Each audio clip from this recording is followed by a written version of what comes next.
Hey, this is Jeremy Schneider talking everything Chicago Golf Week Am Tour. This is the Post Birdie podcast. Once again, joining me today, our tour director, Bill Prasecki. Like to welcome him in. First tournament right around the corner. It's About a coming week up. and a half from now. Yeah, week and a half, and it's filling up fast. I'll tell you that. So I think we'll. I don't know if we'll sell it out. We can go to 88 spots. So they gave us 22 foursomes, all the way from starting at 11 o'clock, and then the last one would be at 2:30. So we can fill up to 88, and I don't know if we'll get there, but I think we might get close because it's last couple days. I'm getting a lot of people paying or texting me saying, hey, I'm gonna play. I'll pay you tomorrow or whatever. So it's getting there. Should be a good tournament. I just looked online. We have 64 confirmed as of right now. Even more than that, there's a couple that haven't. So when you pay, like I have to go mark you, I have to log in and manually mark you as paid once people pay. And there's like 4 more people who have paid, and I just haven't gotten back in there and marked them. So we're at like 68, I think now. So it's getting there. That's why I say it's filling fast. And it's a good spread between all the flights. Nobody Yeah. has a big number. Everybody's in the teens except for Champ Flight only had 9, I saw. Griffin paid, and then there's a new guy who paid. So I think we got 11 now in Champ. So Very nice. every flight at this point has somewhere between 10 and 15, I think. So yeah, you're right. Good spread between the 5 flights. Tell us a little about the course. I have not been there myself. I like it a lot. I think it's a little bit of a hidden gem, because it's not, when people come out with these lists of like best courses in the area or something like that, it's doesn't always make it, but I think it has a lot of potential to be there, and for whatever reason, I don't know, maybe it gets missed or something, but I think it's a sleeper course. I think it's a little bit of a hidden gem. A lot of bunkers and a lot of holes that play longer than the yardage. Just seems like the way they're set up, or the way the wind is blowing, something like that. So there's a couple par 4s that can get lengthy, and bunkers can be a problem too. I think there's something like, I don't know if there's 100, but I think there's at least like 80 or 90 bunkers on this course, and a lot of them are in play. So it's not like, some of these courses will advertise that say they have over 100 bunkers or over 200 bunkers or something like that, right? But like half of them are not in play at all. I think the bunkers are well positioned on this golf course. So it's going to be a good mix of you're gonna have to pick your spots. There's a lot of holes where you're gonna have to decide what you want to do. Do you want to try to hit driver and either thread the needle between bunkers left and bunkers right, or maybe carry bunkers, or are you gonna lay back and try to take a longer shot in? There's a lot of holes where you've got to kind of make a decision like that. But it's a good course. I think it should be a fun track. I think everybody it's got a good mix of risk reward. I think everybody will have a good time. Yeah, I see A Flight and Champ Flight are playing from 6,700 yards. And the fact that it is most likely going to be wet, 67 is going to play very, very long. I might move us up. TBD on that. I'm kind of waiting to see what the weather is like. If we get a lot of rain that week, or if it is going to be really windy, if it looks like it's going to be, super gusty winds that day, I might move us up. Because even the white tees there, which is where I have the B flight right now, I think it's like 6,300, almost 64, which typically is a fine yardage for B flight. But if it's going to be super, super wet, then I might just move everybody up. But I'd like to leave it where it's at. So TBD on that. All depends on the weather. And so far, I don't want to jinx it, but I've been looking at the long-term forecast, and the long-term forecast actually looks pretty good. So I'm thinking we're going to stay there. So yeah, it'll play a little long, but that's why I think it'll be a good challenge though, right? Because if you're going to hit a driver, you're going to have to hit it straight, and if you're not confident in that, you're going to have a long second shot in. You might have a lot of par 4s where you've got 190, 200 in even on a par 4, because maybe you decided to lay back, right? So I think it'll be a good test to start the season. Yeah, driver will definitely be a premium this week for sure. I took a look at the flyover and it looked like just about every hole had either water or bunkers or both in the Hmm. landing area. Yeah. So hitting fairways, it looked like the greens are pretty big greens. You might be able to hit the greens. Two putting from distance might be a factor also. A lot of undulation in not every green, but quite a few of them have a lot of slopes, or you got to watch, if you're above the hole, you're going to have a tough time coming back down the hill, that type of thing. But yeah, that's why I say I think it'll be a good test. Last tee time 2:30. The sun goes down pretty early this time of year. It's Pace of play is going later. to be an issue. It's later than I thought it was. I think sunset is like 7:30, maybe 7:40. It's later than I thought it would be this time of year, but you're right. Yeah, we'll have to keep an eye on pace for sure. And as a tour director, how do you do that? So one of the things that we implemented last year, I can't take credit for the idea. I got this idea from Michelle, who is the tour director for our Michigan tour. And what they do in Michigan is a pace clock. And really what it is, it's just a stopwatch that we set at the scorers table. It's not like an official clock or anything. But basically what it means is you must finish your round within 15 minutes of the group ahead of you. So what we'll do at the scorers table is when we get a scorecard turned in from a group, we will then start a stopwatch, and the next group has 15 minutes to hand in their scorecard.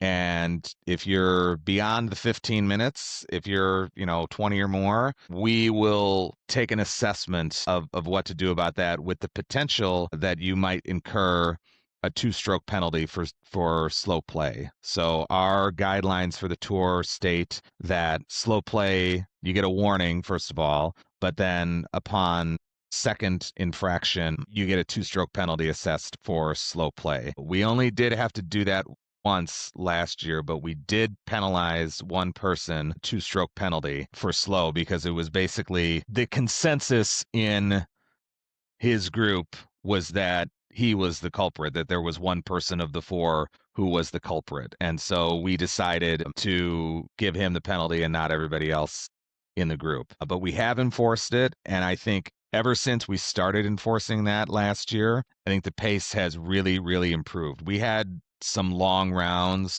earlier in the year last season. And then when I went up to Michigan to play the regional at American Dunes, I saw they were doing this pace clock thing. And so I asked about it. They explained it. And I thought, all right, that's a pretty good idea, because we've been struggling with pace. So let's give it a shot. And I think ever since we implemented it last year, I think our average round time was about like 4.5, maybe 4:40, which to me is pretty good for a tournament.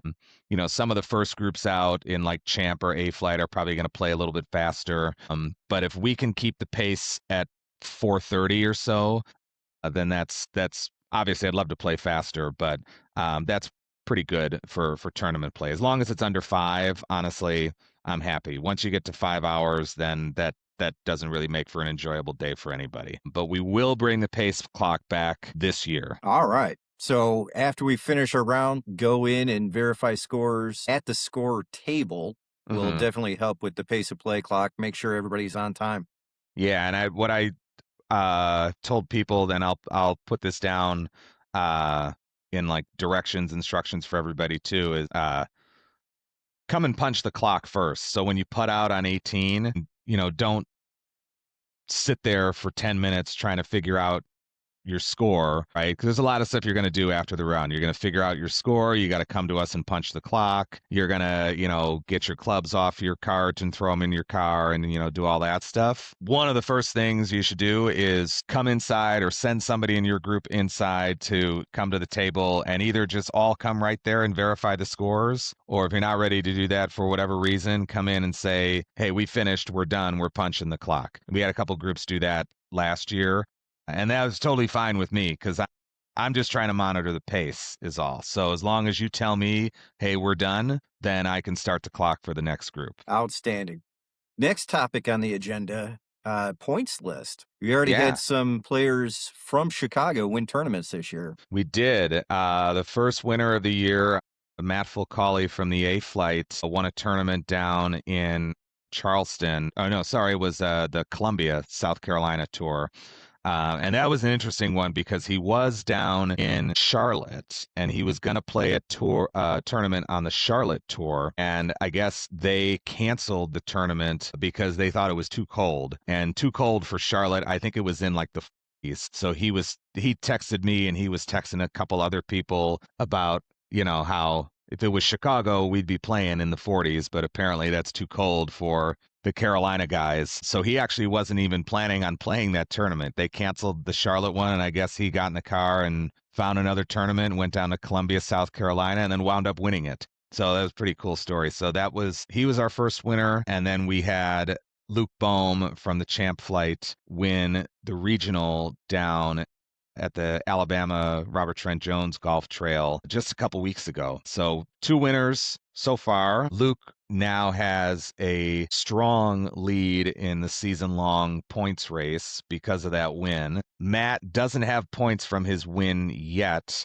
but he will get points after this tournament is over. So I think we talked about this on the last podcast that if you miss an event on the Chicago tour and points you get from playing in other tours will then fill in. So that's essentially what happened. Matt played a tournament in February, and even though he won it, our season hasn't started yet on the Chicago tour. So once our season starts on the 18th, then everybody can start earning points for local tournaments. And so because he's going to miss, because he'll be out of town, once that tournament is over, his points from the Carolina tournament will fill in. I don't think he'll have enough to take the lead because his points will get prorated down because it was an away tournament. So whoever wins on the 18th is going to get 450 points and take the lead. But he should at least still be up there. But all that being said, yes, we've had a couple people already putting some wins under their belt and already earning points on the season. Yeah, if I'm not mistaken, Matt played a regional also, so he'll have some points from that. Yeah, And then he his played points from his win. He played the Hilton Head Icebreaker in January. And then a couple other people have played too. Ed Mallett in the Sea Flight played the regional out in Vegas.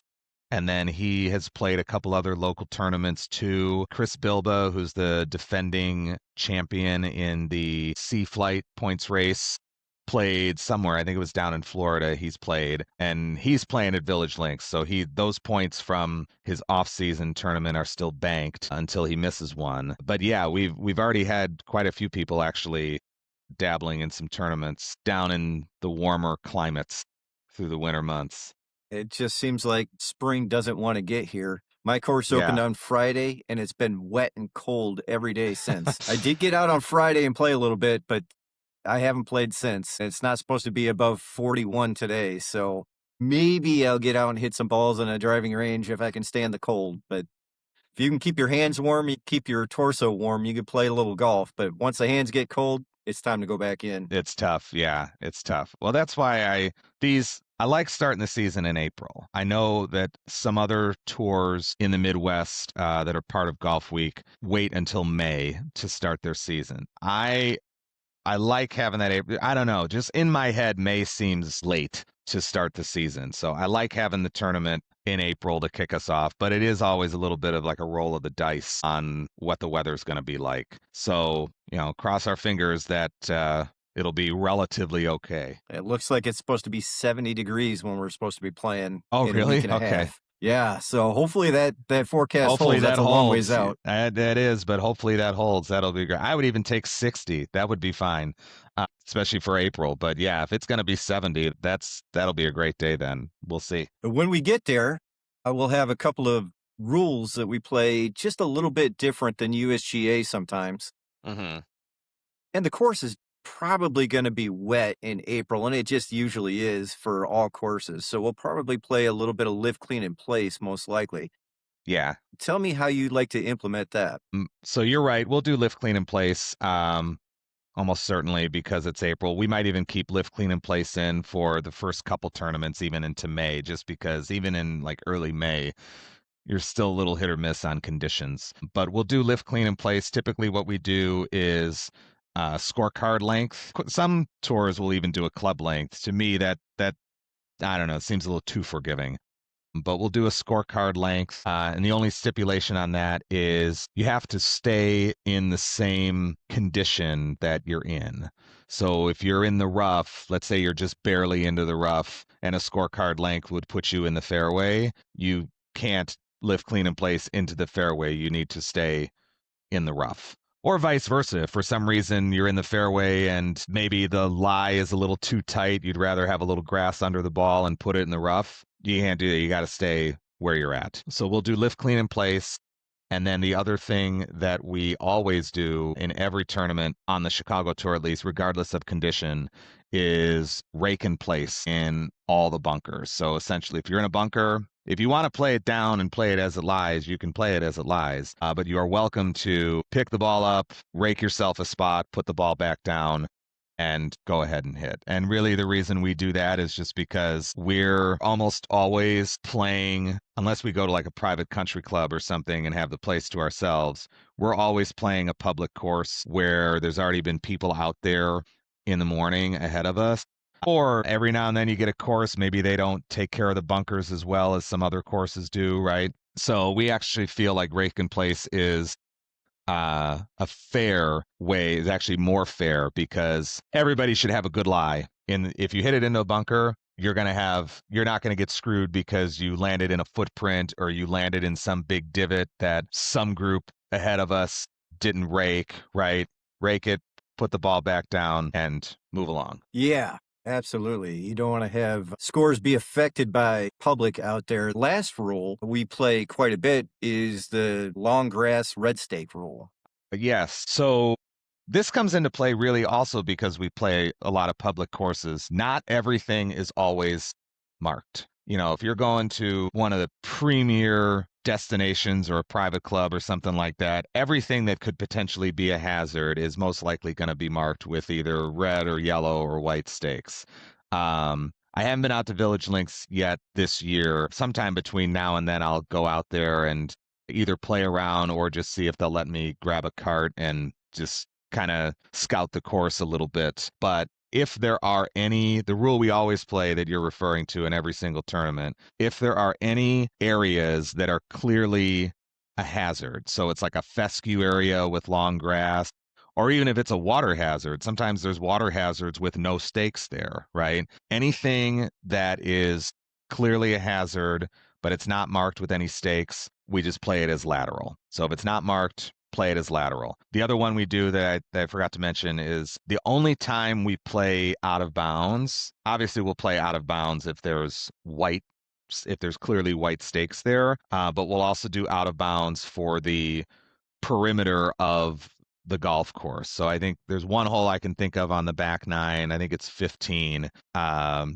That goes, I don't know if there's a road there. I think it's like a row of apartment buildings or something like that down the left side of the hole. So it's clearly not part of the golf course. So if you hit it over there, that's out of bounds. Perimeter of the golf course is always out of bounds. And then anything else that's not marked, just play it as lateral. Yeah, sounds good. Pace of play is big, and that helps with pace of play. When you hit it and lose your ball, you don't have to go back to the tee and re-tee to Right. put it back in play. Right. Yeah. All right. Well, thanks for joining me this week. We're Yeah, only a of week and a course. half away. Yeah, week and a half away. We've got until, I don't know when we'll drop this and upload this, but we technically have until Tuesday the 14th to sign up and pay for Village Links. So about 4 days before the tournament. Like I said before, I have a suspicion we might sell out before then. But we do have until that Tuesday if you want in. But suffice it to say that we're running out of time and we're getting close to the start of the season. But I'm excited. Should be a good kickoff to the year. Can't wait. Looking forward to it. We'll see you in about a week and a half. All right. See you there. Thanks. Thank you.